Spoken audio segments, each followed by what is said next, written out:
สี่ลูกกีดีอยู่พี่น้องเนาะเออนุ่นนี่โอ้เรื่องของน้องนุ่นนี่เนาะน้องนุ่นนี่พี่น้องเนาะเรียนจะปหนึ่งว่าจ้ะน่ะปหนึ่งเรียนอยู่บ้านยังบ้านพันธาตุนี่แหละวะนี่รักแปดอ๋อใกล้ๆวัดอืมงามแล้วพี่น้องเนาะโอ้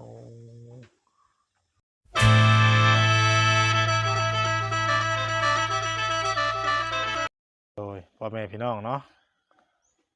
กับสบายดีและสวัสดีเด้อพ่อแม่พี่น้องFC หมู่เพื่อนกันเบิดสู่คนเนาะเพราะว่าสิอยู่ทางใกล้ทางไกลพี่น้องเลยเนาะยินดีต้อนรับทุกท่านเข้าสู่ช่อง YouTube บ่าวบุญเผยชาแนลอีกแล้วมื้อนี้พี่น้องเอ้ยเนาะเอาพบพ่อกับช่องบ่าวบุญเผยมื้อนี้พี่น้องเอ้ยเนาะก็ถือว่าอยู่ที่บ้านโพนซิมพี่น้องเอ้ยเนาะถือว่าแล้ว หลังจากขึ้นเฮือนใหม่ของทางน้องดำก็พากันลงมาบ้านโพนซิมพี่น้องเอ้ยเนาะมาอัปเดตเบิ่งเฮือนของทางเอ้ยล่าเพิ่นพี่น้องเอ้ยเนาะเพราะว่ามื้อนี้อ่า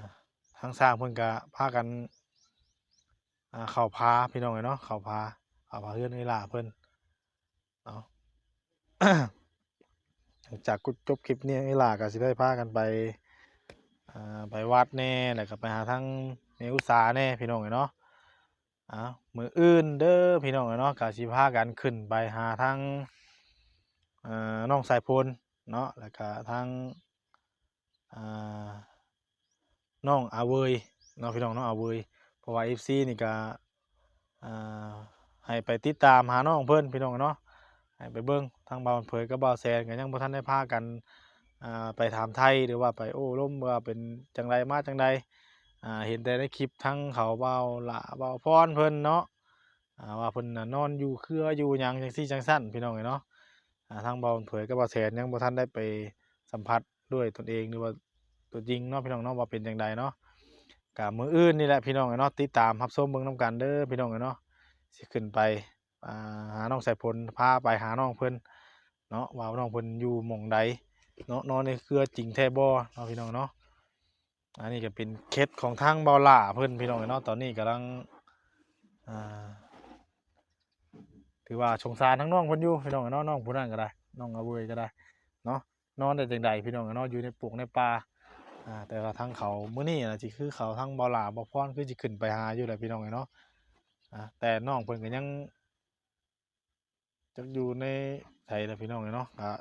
ท่าชมเบิ่งนำกันเด้อพี่น้องเอ้ยเนาะว่าทางมื้ออื่นเนาะสิขึ้นไปตามหาทางน้องเวยเพิ่นพร้อมกับน้องสายฝนเนาะแต่ตอนนี้ก็สิพาพ่อแม่พี่น้องเข้าไปโอ้ลมหรือว่าไปอัปเดตเบิ่งเรือนของทางเอหล่าก่อนเนาะพี่น้องเนาะไปซะพี่น้องเอ้ยมาฮอดมาถึงแล้วก็ได้อยู่ป่ามื้อนี้ก็สิว่าอ่าบ่แดดปานใดพี่น้องเนาะสีครึ้มๆ ครึ้มฟ้าครึ้มฝนทางบ่าวเผยก็เป็นห่วงทั้งมันอยู่พี่น้องเนาะตากมันไว้ให้ทางภรรยากับลูกไปค้นเนาะมื้ออื่นก็สิได้พากันขึ้นไปหาน้องสายฝนแล้วก็ไปตามหาทางน้องเอาเวยนำกันเด้อพี่น้องเนาะไปพูดทางนี้ล่ะเพิ่นเฮ็ดหยังอันนั้นเนาะเอาเปิดภาพมามื้อนี้ก็ถือว่าอ่าสีทะเลพี่น้องเนาะอ่า อ๋อใส่เรียบร้อยเลยเนาะทั้งหลังคาทั้งพากับสีเดียวกันเนาะโอ้มามองนี่นะไผเห็นกับบลงเนาะเคือนดังนี่เนาะอ่ามีสีนี่แหละว่าซั่นเนาะโอ้ทางไอ้หล่าเพิ่นอ่าฮวดเตาถ่านเพิ่นเด้อหากระจูดนี่บ่เอ้ยนี่บ้านนี้สบายดีเด้อเนาะทางไอ้หล่าจูดบ้านนี่โดยอยู่บ้านอืมทางพุ่นกระจูดทางพี่กระจูดทั้งคุณหันเป็นยุทธซะก่อนเพราะว่าเพิ่นไปเวียกนี่ไปเวียก โดยน่ะที่ว่าเพิ่นมาเฮ็ดเผาถ่านเนี่ยเอาฟืนน้ำมันว่าต้นนี้เนาะโดยต้นเอาลเองก็เลยได้เผาพี่น้องโดเนาะยอืมโดยอันนี้มันติดแล้วบ่คือนี่โดได้ยมันอันนี้ติดแล้วติดแล้วบ่นี่ไม่เป็นเบิดทางทางไม่นั้นเป็นเบิดไปไม่ตายเลยอืมันมติดแล้ว โด สอย ง โด มื้อยแรงเลย2 คืนเลยติด เอ แล้ว ติดซำนี่เนาะ โดย ปานน้ำผิวที่เฮากับปะเลยบ่นี่คือนี่ได้เฮาต้องฮวดน้ำไปสิแหละ โดยมันแห้งเด้เฮาต้องหวดเพราะว่ามันสิรู้ โอ้ มันรู้เดี๋ยวคันมันแห้งอะไรกัน เฮาต้อง ดินมันลุ่มลงนี่ เบิ่งตลอดเด้อเต่านี่เนาะ โดย เพราะว่าทางบ่าวเผยเคยเฮ็ดแต่เต่าอบแบบนี้พี่น้องเนาะเต่าอบแบบนี้บ่เคยเฮ็ดเต่าแบบนี้เทื่อ มันผิวไปน่ะก็บ่เป็นหยัง ก็ถือว่าโดนเลยเด้บ่ได้เข้ามาทางเวลาเพิ่นพี่น้องเนาะก็แต่มามอบข้าวมื้อนั้นพุ่นแหละ มาเบิ่งมื้อนี้เฮือนเพิ่นก็จนสิแล้วเลยเด้นี่เนาะไปเบิ่งเฮือนนำกันพี่น้องเอ้ย โอ้เบิ่งลอยอันนั้นมะม่วงเพิ่นก่อนนะ ต้นน้อยๆก็เป็นหมากแล้วบัดนี้โอ้ยเนาะ ม่วงงามแล้วบัดนี้เนาะฟ้าลมฝนลงแล้วก็ติดแล้วเพิ่นบัดนี้พริกน้อยนาถั่วม่วงโอ้จับหมากดีช่องหมากเนาะ ตามหมาเขาก็จะเป็นอีหยังพันลน เออดีแล้วล่ะบ่ให้เพิ่นจับหลายก็จักเพิ่นกำลังสิแตกขึ้นใหม่นี่เด้ให้เพิ่นต้นใหญ่กว่านี้ก่อน เลย นี่ต้นยังน้อยอยู่เนาะโอ้หมักพริกเพิ่นก็เป็นนั่นแหละเพิ่นมาเฮ็ดได้จักมื้อแล้วเอื้อยนี่ ตั้งแต่มื้อวันคาน มื้อมันคาน เลยเป็น อ่า วันที่11บอกกันนะ ทางคือว่าแล้วเผื่อสิใช้เส้นให้หยังเนาะทางเข้าเลย เพิ่นบ่ได้มาเพิ่นคาวี เมื่อวานเพิ่นบ่ได้มา โดย อ๋อ เมื่อวานเพิ่นคาวี โดยแล้วคนกับเพิ่นมา คือ 4 คนอืม4 คนพี่น้องเนาะแล้วเพิ่นกินข้าวกินน้ำกันข้าวเที่ยงแล้วบ่มื้อนี้ โดยกินแล้ว หลายอย่างที่เพิ่นกินมื้อนี้ ขัวไข่แล้วก็หมักแตง ขัวไข่ ขัวไข่ตำบักแตงเนาะ อืมอ้าวมีหยังเราก็หาเพิ่นกินนี่แหละเนาะมีมือมีก็มีมือบ่มีก็อยู่จำแจ่วเท่านั้นเด้อ เออ บ่มีก็ตำแจ่ว จำแจ่วหนึ่งผักหนึ่งหง่าว่าจังซี่แหละเนาะ โดย อ่าอืผักไปผักแหลมปลังมักไงพี่น้องเนาะเออช่วงนี้ทางเพิ่นกินข้าวแล้วกับช่วงพักผ่อนนี่เนาะผ่อนอืมคือไอ้นี่ยังเดียวเท่านี้บ่เนี่ย โดยที่เพิ่นเอาขึ้นเทิง อ๋อขึ้นเทิงแล้วอ๋อถือว่าเบิดเท่านี้นะเนาะสิพ่ออยู่ว่าเนาะโอ้เทิงพุ่นแล้วเพิ่นเอาเนาะเพิ่นเอาขึ้นน้ำแล้วอืม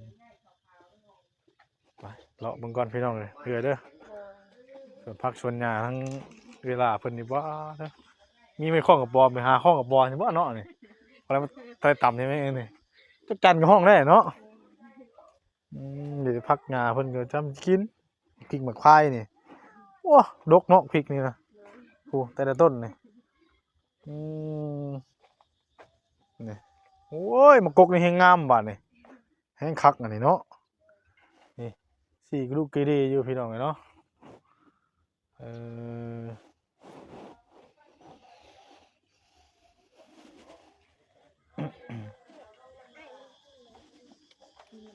อยู่ร่วมกันหมดเลยมื้อนี้เพิ่นบ่ได้ไปโรงเรียนบ่สบายดีล่ะ สบายดี เอ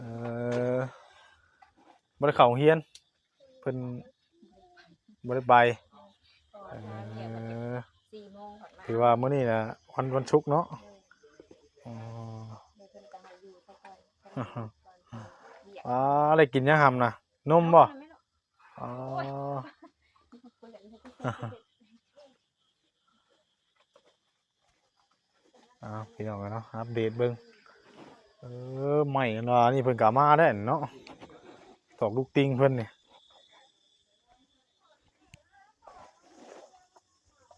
อืม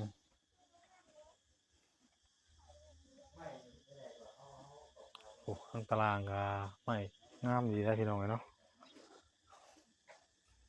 วันนี้ก็มาอัปเดตเนาะ เพื่อนของทางเอลายพ่อแม่พี่น้องได้เบิ่งได้ชมกันพี่น้องกันเนาะโอ้มาเบิ่งล่างข้างบ้านนี่โอ้โธ่คักอีดีอันนี้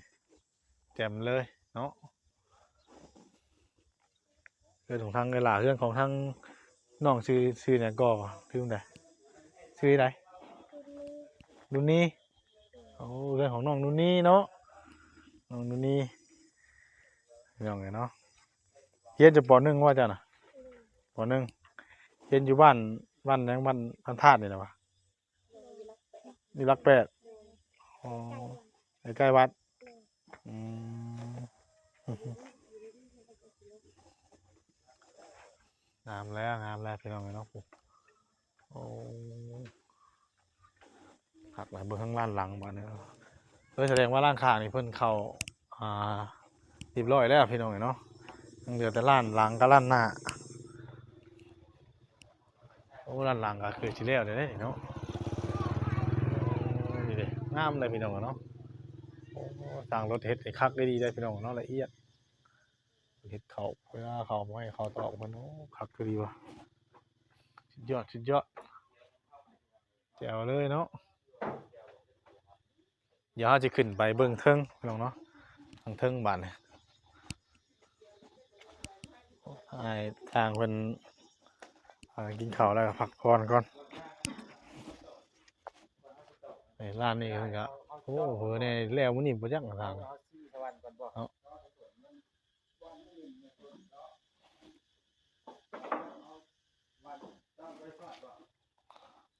จอสอนแล้วจอแวบอลสนมันเด็ก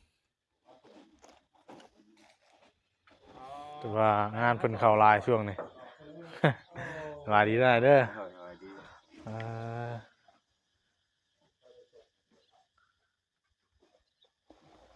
เฮ็ดไรจักมื้อล่ะ 30,000 3 มื้ออืม3 มื้อแล้วพี่น้องเนาะช่วงกินนี่มาแต่เฮ็ดเฮือนไผก็ช่วงกินนี่บ่ เพื่อนมันมีลูก เฮือนน้องหนิงเนาะอืมเพิ่นก็รุ่นบ่ว่างอะนะพี่น้องเนาะไปเลย เดี๋ยวขึ้นเบิ่งทางเทิงก่อนบาดนี้พี่น้องเนาะโอ้สิเป็นต้นไม้คันหลายปีเพิ่นเด้เนาะยาวแท้ อึ๊บอืม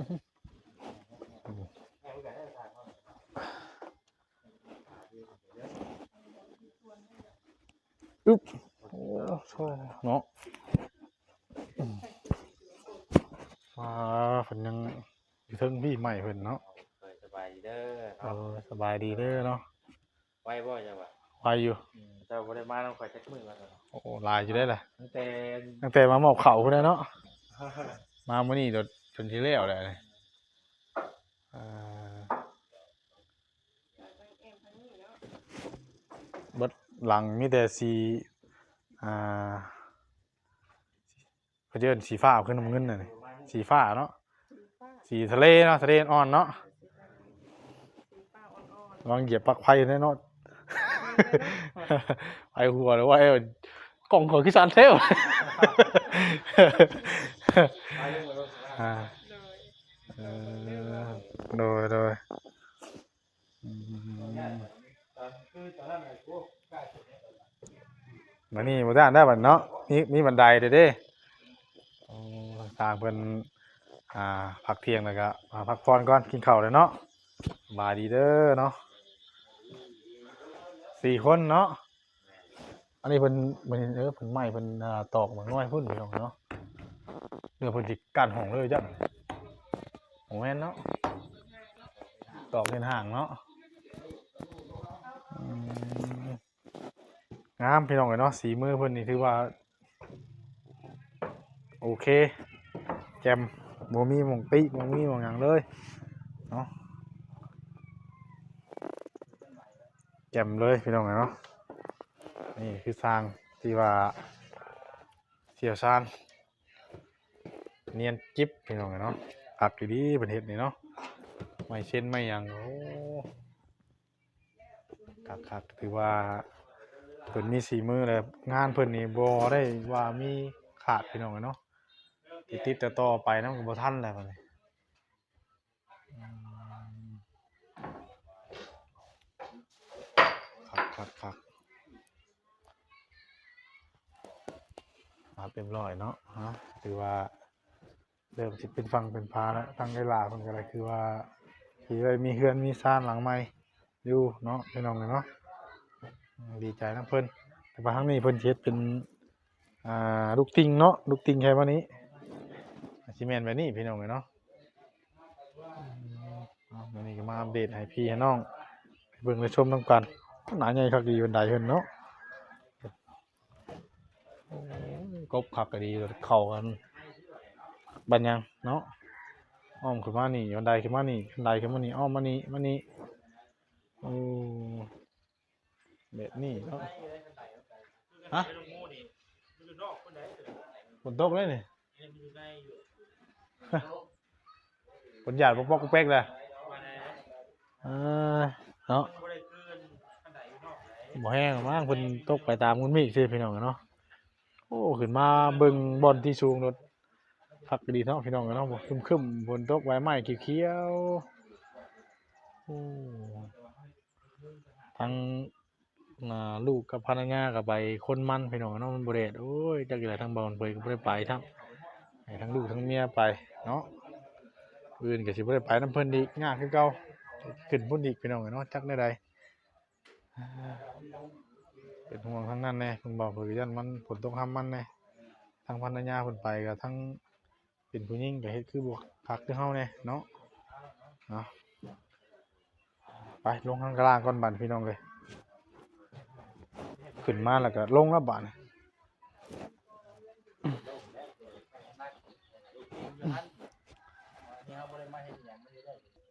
ไปพี่น้อง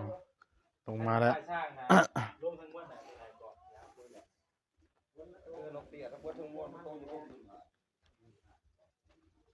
เวลาเพิ่นเฮ็ดกินหยังพี่น้องเนาะมานี่บัดลงมาเฮ็ดหยังง่วมแง้มอยู่บัดนี้ลกพวกหมักกระทันดกหญ้าบ่หน่อยมันมากับสีแดงนะเอากรมกระทันบ่นี่น่ะแม่เออมันมาน้ำสีแดงเลยเอาไปให้เพิ่นกินใบมันบ่คือกินนั่นมันน่ะกินมันหมักมันขี่ออกแล้วไปเอาสีแดงมาใส่ตอนนั้นเลยฝนตกก็ได้เอ้ยนี่เนาะเลยว่ามาลกยันมันใหญ่แม่นนะมันใหญ่มันใหญ่แล้วแบบเนี้ยจะหนีก็ยังมีน้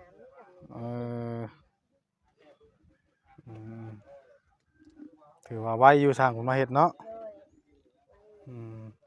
เปิดมาว่านี่ให้จนเร็วเพราะว่าวันนี้เพิ่นหยุดเนาะบ่ได้มามีมันแตกมีซีนี้มันกระทันงามเนาะเบียกพริกนี่เนาะอันพ่อหน้าไม่ซีงามกว่านี้มันเบียกบันไดนะคือว่าช่วงนี้บัดฝนตกก็เด้กะชุ่มเนี่ยเฮาคดตอนเช้าตอนแรกเอานะ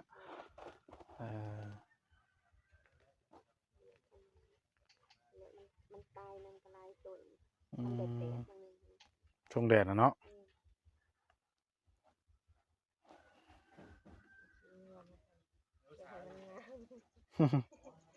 จักบ่จักกี่งอจักกี่แว่เนาะ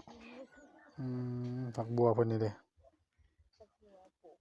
บกไม้เนาะบกไม้ให้น้องเนาะทางพุ่นก็ยังเผาทั้งเดือนเฮ็ดพัวน้ำเถาน้ำทานแน่เนาะทางพุ่นก็เผากันใช่บ่บ่ได้เผาบ่โชว์ก่อนมาเบิ่งน้ำสร้างเพิ่นแน่เนาะเฮือนพี่น้องเลยเนาะ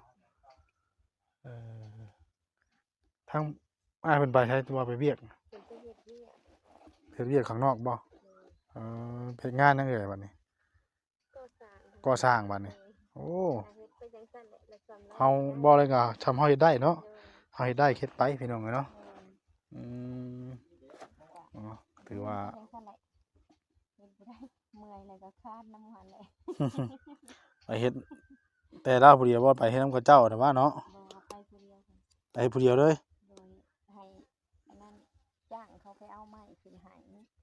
เดี๋ยวแล้วเราก็เฮ็ดเองก็บ่ได้สิบ่ได้ซื้อจังซั่นนั่นแหละทำนี้บ่อ๋อเฮ็ดบ่อนจอดรถจอดหยังเขาอ๋ออยู่ในสวรรค์นี่ล่ะวะ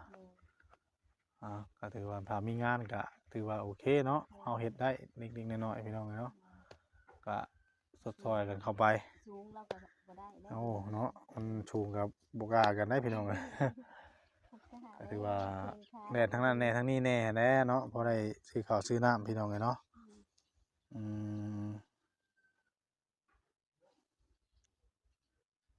เฮ็ดมาก็ได้จักมื้อ 2-3 มื้อบ่ตั้งแต่ขึ้นมาที่แหละยุคสะก่อนผ่านโดย